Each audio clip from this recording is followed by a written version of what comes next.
തിന്മയ്ക്കുമേൽ നന്മ നേടിയ വിജയമാണ് ദസറയുടെ ഐതിഹ്യം. ദസറയായതോടെ ഉത്തരേന്ത്യയിലെ നാടും നഗരവും ഇപ്പോൾ ആഘോഷത്തിന്റെ ലഹരിയിലാണ്. 9 ദിവസത്തെ വ്രതാനുഷ്ഠാനങ്ങൾക്കൊടുവിലാണ് ഉത്തരേന്ത്യക്കാർ ദസറ ആഘോഷിക്കുന്നത്. ക്ഷേത്രങ്ങളെല്ലാം തന്നെ ദസറയ്ക്കായി ഒരുങ്ങി. പ്രത്യേക പ്രാർത്ഥനകളും പൂജകളുമായി ക്ഷേത്രങ്ങളിൽ തിരക്ക്. പൂമാലകളാലും ദീപങ്ങളാലും ക്ഷേത്രങ്ങൾ അലങ്കൃതം.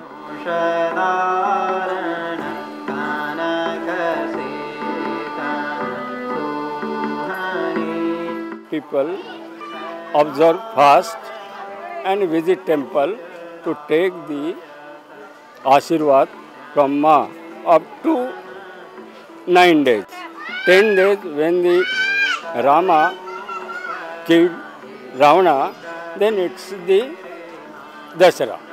മയൂർ വിഹാറിലെ ഉത്തര ഗുരുവായൂരപ്പൻ ക്ഷേത്രത്തിൽ ഉൾപ്പെടെ വിവിധ മലയാളി ക്ഷേത്രങ്ങളിൽ മലയാളി സംഘടനകളുടെ നേതൃത്വത്തിൽ എഴുത്തിനിരുത്താനുള്ള ഒരുക്കങ്ങൾ പൂർത്തിയായി.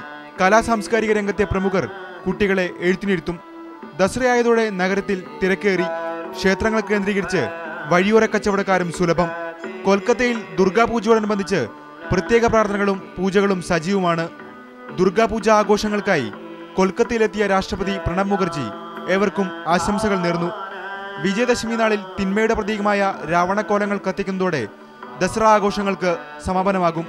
ക്യാമറമാൻ പി ടി ഇക്ബാലിനൊപ്പം ER Ragesh, New Delhi, India vision.